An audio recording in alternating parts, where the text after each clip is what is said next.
हे आहे बुक. आता मी तुम्हाला उघडून दाखवते. ही माझी दीदी आधी केली. हो बघा, असं पेज मिळते तुम्हाला ती बाय लिंक मध्ये.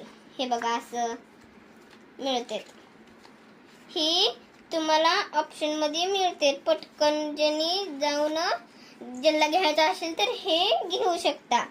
आणि परत हे एक बुक आहे. आता हे पण मी अनबॉक्सिंग करून दाखवणार.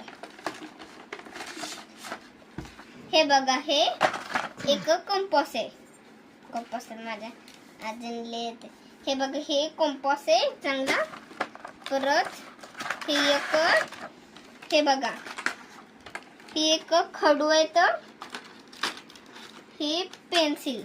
हे बघा पेन्सिल. ह्याच्यामध्ये साधारणपणे तुम्हाला 2 मिळेल. आता ह्याच्या खाली स्केल पण आहे. हे शॉर्पनर, हे पिंक वाला इरेजर आणि झाले एवढं.